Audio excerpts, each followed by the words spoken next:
về chỉ họ giờ họ chỉ nói những lúc mà chỉ cần cầu là thì là chỉ hài lòng thế là nhau cái gì làm lòng và chúng ta đúng. Trước khi chúng ta cùng học lời của Chúa buổi sáng hôm nay đó thì tôi muốn chúng ta ôn lại cái chủ đề của chúng ta một chút. Chúng ta nhìn lên phía trên này. Chủ đề hội đồng của chúng ta năm nay là gì ạ? Dạ, xin chúng ta nói to hơn được không ạ? Vâng. Lại lần nữa được không ạ? Ý dòng gì thế nào? Vâng. Sống có chủ đích, đúng không? Ôn nên có hỏi phía thôi giờ. Hy vọng sau cái hội đồng này về đấy thì mỗi một chúng ta, mỗi tôi tớ của Chúa, chúng ta xác định được cái chủ đích trong cuộc đời của mình, đúng không? Danh tiền thâu lúc trong cái chuyến làm mù bê xuống lên chỗ thủ cho bây giờ và chúng ta đi mù bê rồi cho các sản bỏ được bên lúc hỏi phía. Chủ đề có 4 chữ rồi đúng không? Lúc trên lúc một lâu rất là dễ nhớ. Giống hình cho đi. Nhưng mà bây giờ tôi hỏi ấy, chủ đích có nghĩa là gì? Cũng nói này hỏi phía giờ là gì? Theo chúng ta đấy, sống có chủ đích, nhưng mà bây giờ chủ đích nghĩa là gì? Ôn nên hỏi phía này hỏi phía giờ là gì? Cái đích ấy, là cái mốc hay là cái điểm mà chúng ta sẽ phải đi đến, hay cái điểm cuối cùng chúng ta phải đến, đúng không? Để phía là gì? Từ phía tới giờ khó chờ sâu bây giờ chúng một chọn. Bây giờ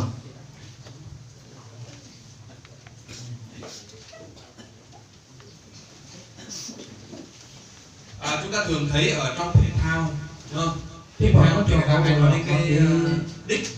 Ví dụ như bây giờ người ta tổ chức một cái cuộc chạy thi, hay là đi bộ thi, thì cái điểm cuối cùng mà người ta tới mà đó là gọi là cái đích.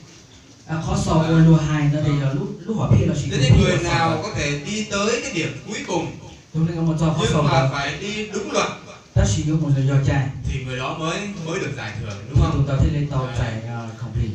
Đích là cái điểm cuối cùng chúng ta sẽ tới, nhưng chủ đích nghĩa là gì? Tức là trong cuộc đời của mỗi con người chúng ta có thể có nhiều cái mục đích khác nhau, đúng không? Có thể mục đích dài hạn, mục đích ngắn hạn, rồi có những cái mục đích về thuộc thể, cái mục đích về thuộc linh. Nhưng mà chúng ta phải gồm tóm lại là cái chủ đích, có nghĩa là cái đích lớn nhất, cái điều quan trọng nhất mà chúng ta sẽ đạt được là cái gì? Bây giờ tôi nhớ một lúc hỏi phía ta chỉ biết chủ hài lúc hỏi phía ở lo chắc là đấy lúc này bây giờ là gì? Như vậy thì chủ đích đó là cái đích lớn nhất trong cái cuộc đời của chúng ta mà chúng ta cần phải có. Chúng ta có thể có nhiều những mục đích khác nhau, bây giờ chúng ta phải chọn cái gì là cái quan trọng nhất, cái gì là cái lớn nhất mà chúng ta cần phải nhắm tới. Lúc hỏi phía ở lo chắc là lúc ở bây giờ chủ sai cũng chọn. Có người thì giải thích rằng chủ nghĩa là Chúa. Mới chia sẻ thì chủ có nói là chọn chủ. Đích là cái cuối cùng của cuộc đời. Lúc hỏi phía là sự đại phía bây giờ khó sầu đấy lúc này. Vậy thì cái người nào có Chúa, người đó có cái chủ đích. Tôi là tôi mua chủ để tôi mua lúc hỏi phía. Tôi không biết cách đó thì có đúng không, nhưng mà đó cũng là một trong những cái mà chúng ta có thể hiểu. Cứ chỉ có thể hỏi chỉ hiểu ta chỉ hỏi tuy nhiên cái họ của cái gì đó đâu. Vâng, nhiều khi cuộc đời chúng ta có Chúa nhưng mà chúng ta lại đặt cái mục đích khác. Để thọ bé lúc này mua tổ chúng ta chỉ bé họ chỉ mua lúc họ phía rồi những lúc. Có những người tin Chúa rồi nhưng mà đặt cái mục đích của nó là tiền bạc. Mới tiền cái tiền bạc chứ là ta chỉ đến họ phía họ là nhiệt tiền. Và vì vậy cho nên là lúc nào ấy mà chúng ta thấy rằng rỗi rãi chúng ta đi tìm kiếm Chúa, còn nếu mà không thì chúng ta lại đi tìm kiếm tiền bạc. Vì nên là thọ bé mua suy hảo thì bé cũng chia ra chứ ở thọ bé chỉ mua suy hảo thì bé. Nhưng chúng ta phải trở lại, chúng ta có Chúa thì chúng ta sẽ có tất cả. Bé cho thì là sai thọ bé mua chủ thì bé có thời gian. Tôi rất là vui vì trong cái có lẽ tôi trong cái thời gian trong tháng này đó là tôi đã đi giảng cho 4 cái hội đồng của 4 tỉnh. Cũng trong siêu rồi ít lúc thì nó cũng cảm thiệp lâu họ chạy được lâu Quang, Thái Nguyên, Bắc Cạn và về đến Lai Châu. Dạ, Tuyên Quang, Thái Nguyên, Bắc Cạn ít họ nó trò sang Lai Châu.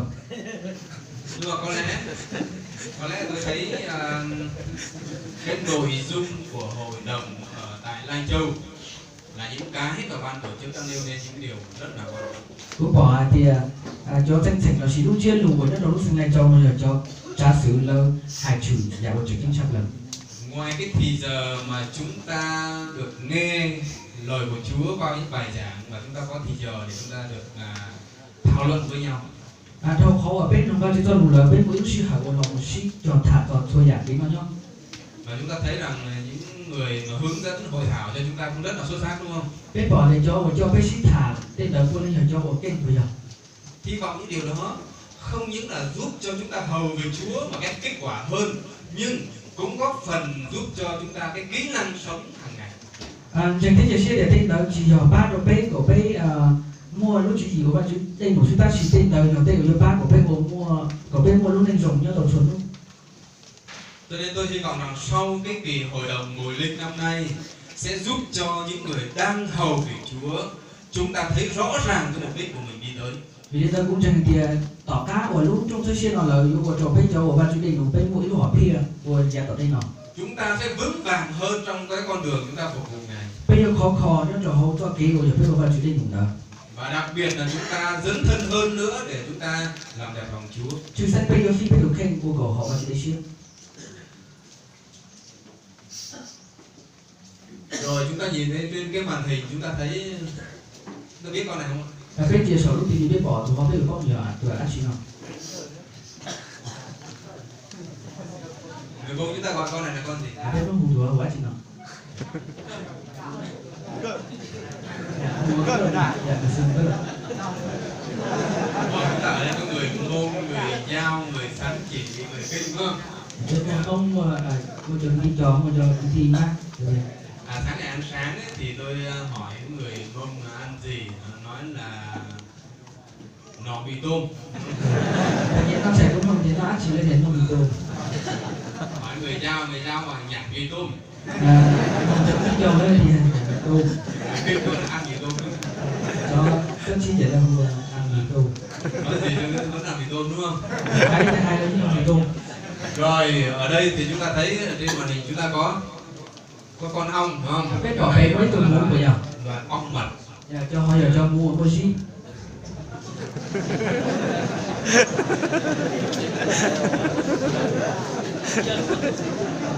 Nghi là không phải ong mật đó mình xem. Người ta nghi là không phải ong mật. Dạ, cho nên là nghi là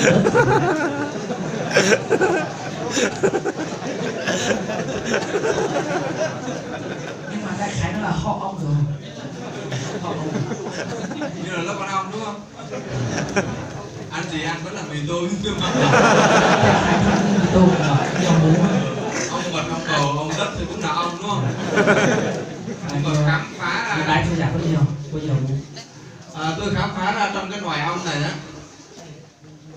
Cũng bỏ hậu cho muỗng nào.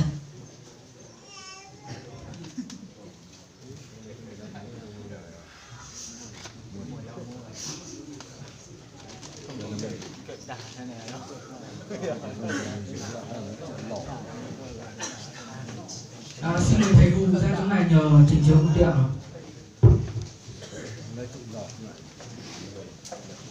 Luôn luôn là nhìn xuống. Cho nên là xuyên ta chỉ lúc không chia kể, rồi chỉ chuẩn chia một chỗ hậu chứ. Cho nên nếu như chúng ta mà bắt cái con ong á, giờ lên giờ biết tệ cho muốn tờ.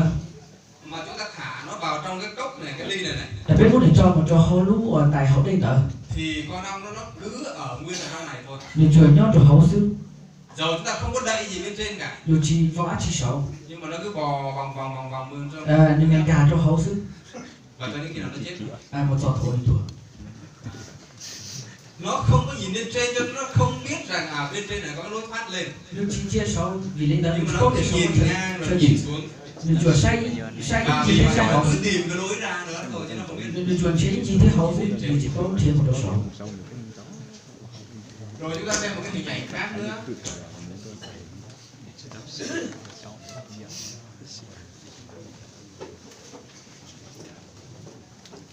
Rồi có là một loài gì? Khó biết cô chả nào. Cô đá là hối lìa. Phải lên chả làm tôi. Muốn gọi nó là gì nó vẫn là chim đúng không? Đây là một cái loài chim mà nó bay rất là khỏe. Bao giờ ít cho trong ngồi già mua sổ hành. Bay rất là xa. Già đây hành. Nó có thể bay vượt lên trên cả cái ngang hàng với là cái đường bay của máy bay ở trên. Người già xin có liệu đã đâu già. Nó có thể bay nhiều chục tiếng đồng hồ ở trên không được. Người già chầu tèn trong rồi chỉ bao lì. Nhưng mà riêng cái loài này á, nó lại khác, cái loài chim khác một cái là nó phải có chạy đà.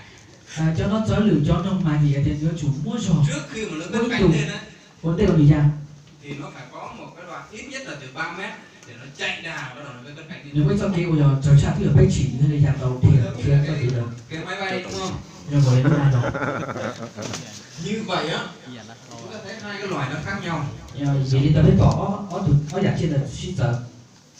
Nó đều bay được, đúng không? Có lên nhà đâu bây giờ. Nhưng mà một cái loài thì cứ nhìn xuống thôi, không có nhìn lên. Nó chỉ mua ít cho nó chạy chủ động chia hậu chỉ bốc chia sổ. Còn cái loài này thì nó đòi hỏi nó phải có một cái đoạn nó chạy đà thì bắt đầu nó mới cất cánh lên được. Cho nó chạy lên chủ yếu cho kia bây giờ kia ít chỉ chạy lên mà nhà đâu. Thế thì con người chúng ta là sao? Giờ vì giờ lên tới nó chạy biết thì họ giờ lên cả. Người cũng muốn bay đúng không? Sáng ra bây giờ. Anh này đang chạy cao quá tôi không bay.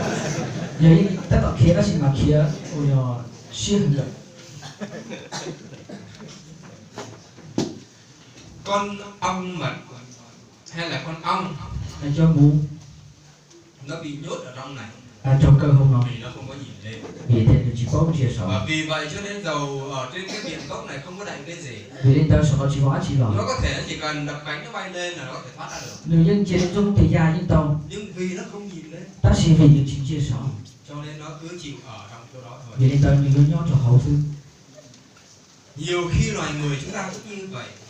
Thế giờ biết thích là những người Không có nhìn lên Thiên Chúa. biết chính chia sổ từ chú. Cứ loanh quanh ở trong cái trái đất này thôi. Biết chỉ một chỉ lò không thể thích Tìm kiếm những cái vật chất tạm thời trong trái đất này. thế đến khẩu người nó ít đi không thể thích Và nào. cho đến chết thì không tìm ra hy vọng. Thế cho tổng cơ thế tới không thể chia sẻ. Và chúng ta là những người đã tin Chúa rồi. Bây giờ cho cái gì xù là. Giống như cái loài chim đúng không? Trong một trong Chúng bây giờ. ta muốn được bay cao. Giờ biết xá giá xia. Muốn để mà sống một đời sống có kết quả hơn. Giờ với lúc này có mua nông nghề. Chúng ta cần phải cái thời gian để suy gẫm lời Chúa. Và bây giờ chúng tôi suy hỏi cho lò xa Để học biết lời Chúa. Cỡ và chúng tôi đủ.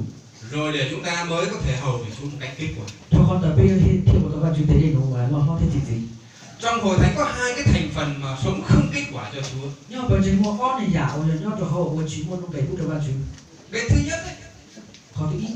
là học quá nhiều nhưng mà không làm gì hết. Cỡ tâm tâm ta chỉ quá chỉ lọ. Khi tôi về thăm một số những hội thánh ở vùng nông thôn ấy, Cũng mình đồng bằng đấy. cũng mình chỉ cho bởi trên nó trong to xe ta chỉ nó lại thực tế. Rồi sau phát hiện ra trong mỗi buổi hội thánh có một nhóm người chưa đi học. Cũng thiết bỏ thì không ở trên mới cho nên mà chủ yếu một cỡ. Bất cứ tổ chức cái lớp học nào đó mà thông báo về lại gửi nhóm ấy đi. Thầu cộng hồ khách mới ít lúc cha cỡ có thể chạy chủ yếu cha một sức chạy lên tua kia. Rồi cái đợt sau đó, thông báo về lại cái nhóm ấy đi. Cha tỏ khác gọi trên tua không gì. Mà về không làm gì hết. Một chỉ quá chỉ.